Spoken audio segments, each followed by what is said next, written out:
किसी गांव में एक लड़की रहा करती थी जिसका नाम लच्छो था। एक दिन वह अपनी सखियों के साथ कुएं पर पानी भरने गई। वहां सब लड़कियां अपने सगाई विवाह के बारे में बातें कर रही थीं।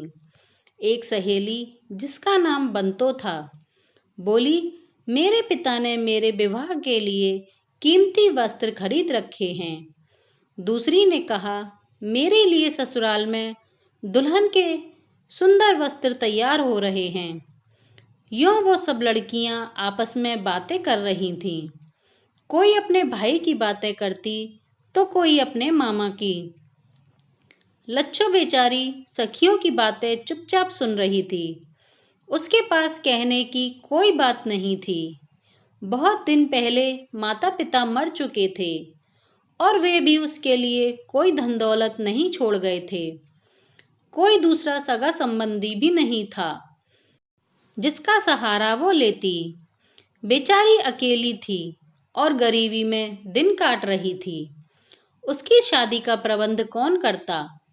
जी तो चाहता था कि वह भी सखियों के साथ बातचीत में हिस्सा ले, लेकिन उसने ऐसे ही एक बात बनाई और कहा, मेरे चाचा भी परदेश से आ रहे हैं।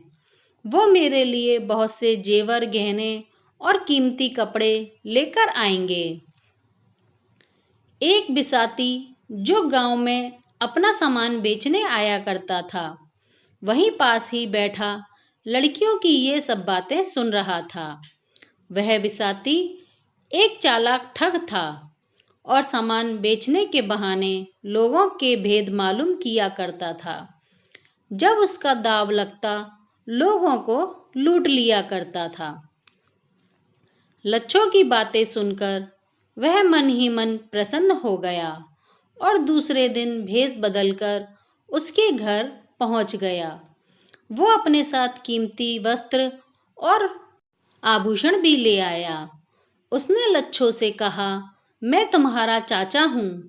कई साल पहले मैं परदेश में चला गया था और अब धन कमा कर लौटा हूँ। मैं तुम्हारा विवाह अपने एक धनी मित्र के बेटे से करना चाहता हूँ। लच्छो बहुत भोली भाली सरल स्वभाव की लड़की थी। उसने ठग की बातों पर सहज ही विश्वास कर लिया। उसने घर का सारा सामान बांधा और ठग के साथ चल पड़ी। जब वे दोनों ठग के घर की ओर चले जा रहे थे, तब रास्ते में एक चिड़िया चींची करती हुई उसके पास आई और उससे कहा, बहन लच्छो, तेरी अकल कहाँ खो गई जो तू एक ठग से ठगी गई है।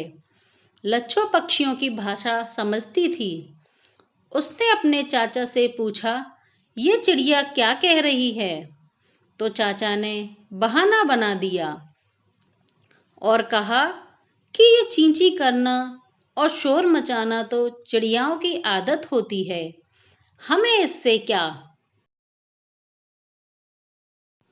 थोड़ी दूर आगे बढ़े तो उन्हें एक मोर मिला। उसने भी वही बात पूछी। फिर एक गीदड़ मिला। उसने भी यही बात कही। लच्छो ने पूछने पर ठग ने हर बार यही उत्तर दिया कि शोर मचाना इन पशु पक्षियों की आदत होती है, हमें इससे क्या मतलब। वह ठग लच्छो को साथ लिए अपने घर पहुंच गया। घर पहुंचते ही उसने सारा भेद अपने आप खोल दिया और लच्छो से कहा कि मैं तुम्हारा चाचा या कोई दूसरा सगा संबंधी नहीं हूँ। मैं तो तुम्हारी सुंदरता पर मुग्ध हो गया हूँ और तुम्हारे साथ विवाह करना चाहता हूँ, इसीलिए तुम्हें यहाँ लेकर आया हूँ। लच्छो सुनकर पहले तो बहुत रोई, लेकिन अब क्या हो सकता था। उसके लिए अब वहां से भाग जाना भी संभव नहीं था। उसे मार्ग में पशु पक्षियों की बातें याद आईं और उसे अफसोस हुआ कि उसने इन सब बातों पर ध्यान क्यों नहीं दिया। वो वाकई में ठग से ठगी गई थी। ठग जब चोरी और ठगाई के लिए बाहर जाता तो लच्छो को अपनी माँ के सुपुर्द करके जाता था। वह उस पर कड़ी निगरानी रखती और उसे कहीं बाहर जाने न देती। ठग की माँ बहुत बूढ़ी थी। उसके मुख पर झुर्रियां थीं, गालों का मांस लटक गया था और सिर गंजा था। लच्छो के बाल बहुत लंबे और काले, बहुत सुंदर थे, नागिन की तरह लहराते थे। बुढ़िया को लच्छो के बाल बहुत पसंद आए। एक दिन जब उसका बेटा घर से बाहर गया हुआ था, तो उसने लच्छो से पूछा कि तुम्हें ये सुंदर बाल कहाँ से मिले। लच्छो ने एकदम से बात बनाई, बोली, ये सब तो मेरी माँ की कृपा है। उसने एक दिन मेरा सिर ओखली में रखकर ऊपर से मूसल मारे। जैसे जैसे मूसल पड़ते गए, मेरे बाल लंबे होते जाते थे। हमारे गांव में बाल बढ़ाने का ये पुराना रिवाज है।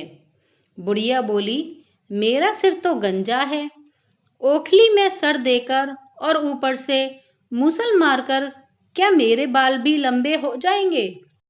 लच्छो ने झट से उत्तर दिया, हाँ हाँ, क्यों नहीं, जरूर हो जाएंगे। अगर आप मेरी बताई हुई बातों पर ध्यान देंगी और जैसा मैं कहती हूँ वैसा ही करोगी, तो अवश्य ही आपके बाल लंबे और घने और बड़े हो जाएंगे। बुढ़िया बाल उगाने की खुशी में ओखली में सिर देने को तैयार हो गई। दूसरे दिन ठग जब काम पर चला गया, बुढ़िया ने लच्छो से अपने बाल बढ़ाने के लिए कहा। लच्छो ने ओखली में उसका सिर रखकर ऊपर से धड़ाधड़ मूसल मारना चालू कर दिया। मूसल की चोटों से बुढ़िया तड़पने लगी और 5-7 चोटों में ही मर गई। लच्छो ने बुढ़िया को विवाह के वस्त्र पहनाए और घूंघट निकालकर दीवार के सहारे एक कोने में बिठा दिया। इसके बाद लच्छो ने घर का सारा सामान और धन समेटा और वहां से भाग खड़ी हुई। रास्ते में उसे ठग मिला। वो कहीं से चक्की के 2 पाट चुराकर ला रहा था। लच्छो उसे देखते ही एक झाड़ी में छिप गई। ठग ने लच्छो को देख तो लिया, मगर पहचाना नहीं। वह समझा कि कोई और औरत किसी काम से घर आई है और इस ख्याल से वह कहीं चोरी का माल देख ना ले, शोर न मचा दे, वह खुद छिपता हुआ अपनी राह चलता रहा। थोड़ी ही देर बाद जब वह दूर चला गया, तो लच्छो झाड़ी की ओट से बाहर निकली और अपने गांव की ओर चल दी।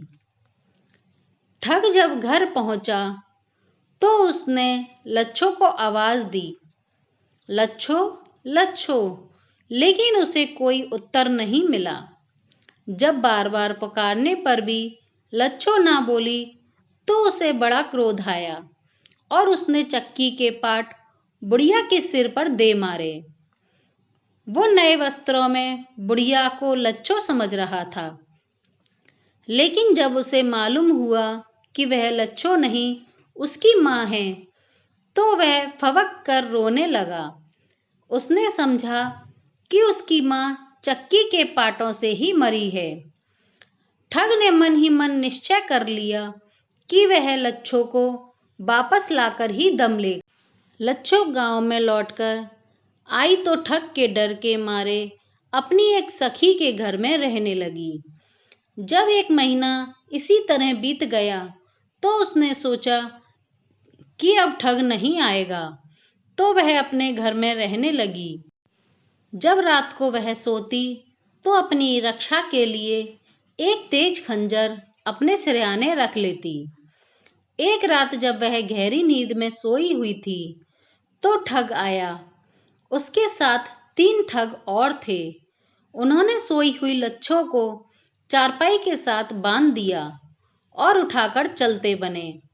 लच्छो की आंख खुल गई, लेकिन वह चुपचाप लेटी रही। जब वह जंगल में पहुंचे, तो लच्छो ने धीरे से खंजर निकाला और पिछले 2 आदमियों के सिर काट डाले और फिर तीसरे आदमी को भी मार दिया। लेकिन ठग जान बचाकर पेड़ पर चढ़ गया। लच्छो ने पेड़ को आग लगा दी। ठग उसके साथ ही जलकर राख का ढेर हो गया। इस तरह लच्छो ने अपनी वीरता और साहस से ठग पर विजय पाई। वह अपने घर लौट आई और उसका सारा सामान और धन सब कुछ अपने घर पर ले आई।